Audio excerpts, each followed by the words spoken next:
Bonjour à tous, on se retrouve aujourd'hui pour la critique de 300, la naissance d'un empire, le film de Noam Muro, avec dans les rôles titres Eva Green, Lena Headey qui a joué dans Game of Thrones, la série au succès phénoménal, et Rodrigo Santoro dans le rôle de Xerxès. Alors, l'histoire. L'histoire se déroule en 480 avant Jésus-Christ dans la Grèce antique, au cap d'Artémision, juste après les Thermopyles.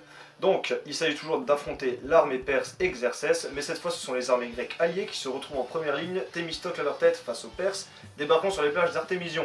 Un messager est envoyé à Sparte pour obtenir des renforts, et le film va également traiter de la bataille des Salamines qui a fait date dans l'histoire de la Grèce antique. Tout le monde attendait ce nouveau 300. 300 avait vraiment marqué les esprits en 2007. Zack Snyder nous avait proposé un film à l'esthétique tellement nouvelle et tellement innovante que tout le monde finalement se disait mais ce film va aller encore plus loin. Alors est-ce que finalement la naissance d'un empire arrive à renouveler le style de 300? Est-ce que finalement la naissance d'un empire arrive à se détacher suffisamment de son aîné et à nous proposer quelque chose de nouveau? Verdict, c'est mitigé. Tout d'abord, le film souffre d'une réelle crise d'identité.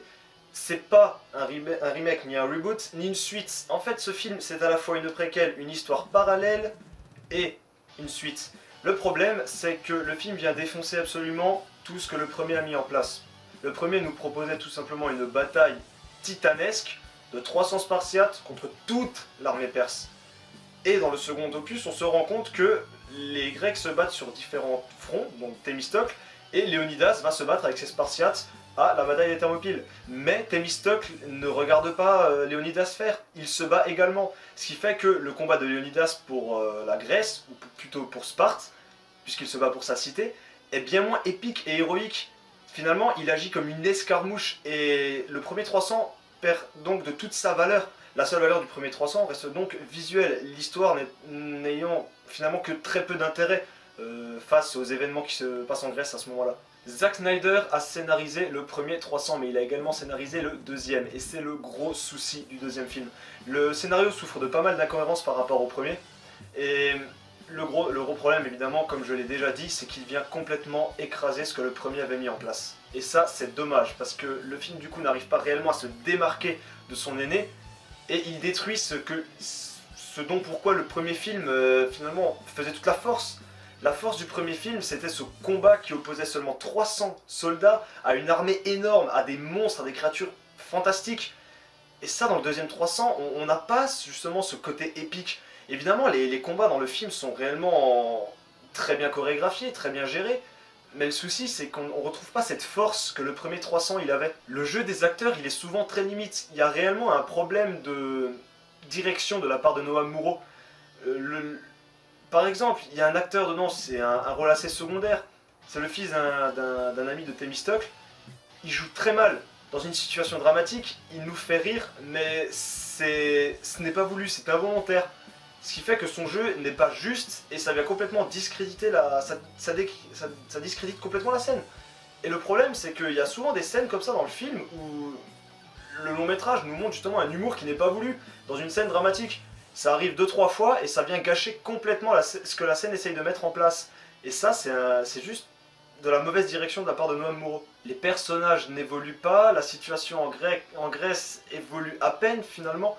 La bataille pour la Grèce contre l'armée de Xerxès, eh ben, elle en est au même point finalement qu'à la fin du premier 300. Surtout quand on regarde chronologiquement ce qui se passe dans le deuxième. Et le problème, c'est que le film, du coup, il perd en intérêt. Le seul intérêt du film, cependant, reste le visuel. Le premier 300, il avait des couleurs plutôt sépia, ocre, rouge sang, c'est ce qu'on voyait beaucoup dans le premier, beaucoup de violence graphique. Le deuxième, c'est des tons un peu plus bleu, bleu nuit, gris, des tons un peu plus froids. Cependant, Noam Muro, la force du second 300, c'est qu'il arrive à combiner ces deux tons. Dans certaines scènes et des fois dans certains plans. Ce qui finalement nous donne des contrastes réellement très beaux, très bien gérés. Le problème, il y a une très bonne luminosité dans le film. La lumière est quasi parfaitement gérée, c'est vraiment un truc de dingue. Le problème, c'est que des fois, elle est exagérée et elle est trop poussée. C'est le seul défaut visuel du film et ça passe. J'ai pas pu le voir en 3D, vous m'excuserez. Déjà, c'est 2 € de plus, hein, mais là, je pouvais pas, faute de contraintes. Les cadrages me semblaient vraiment adaptés pour un tournage en relief. J'ai pas pu vérifier si le film a été tourné en natif ou s'il a été post-converti. En tout cas, les seules bandes annonces que j'ai pu voir en 3D me laissaient vraiment un très très bon avant-goût. Malheureusement, j'ai pas pu le voir en 3D, vous m'excuserez. Alors, qu'est-ce qu'on peut penser de ce nouveau péplum? C'est une Ferrari avec un moteur de Peugeot. Le problème, c'est qu'il y a un très bon visuel, mais le scénario, il est quasi inexistant, il ne sert à rien, et l'histoire en elle-même, finalement, vient bousiller ce que le premier 300 a essayé de mettre en place, ce qui, pour une suite, est assez limite, quand même. Donc, de beaux atours, mais un intérieur vide.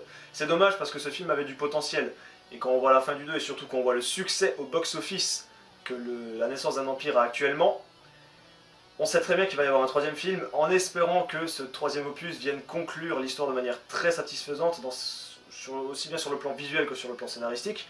Zack Snyder a encore des choses à nous préparer, d'autant plus qu'il est actuellement bientôt entré en tournage de Batman contre Superman, le film qui sortira en 2016 et qui va faire date dans l'histoire du cinéma. 300 la naissance d'un empire pose quand même une question très intéressante. Faut-il privilégier le visuel à l'histoire? Il y a beaucoup de réalisateurs qui privilégient le visuel sous prétexte que le cinéma est avant tout un spectacle et qu'il faut impressionner, il faut immerger le spectateur. Par exemple, il y en a beaucoup qui ont reproché à Gravity d'avoir un scénario très mou et un visuel absolument terrible. C'est pas le cas, je pense que le scénario a différents sens de lecture, mais ce n'est qu'un exemple. Je pense que les réalisateurs du monde entier devraient suivre l'exemple de Peter Jackson et de Christopher Nolan. Avec un visuel excellent, ils ne délaissent pas le scénario. Souvent, ils sont également à l'écriture, ce qui fait que leurs films sont réellement de qualité. Alors sur ce, cette critique est terminée. J'espère que vous avez apprécié. Je vous invite à partager la vidéo, à vous abonner à ma chaîne ou encore à aimer ma page Facebook. Vous trouverez tous les liens nécessaires dans la description de la vidéo. Quant à moi, je vous dis à très bientôt pour une prochaine critique. Prenez soin de vous. Ciao!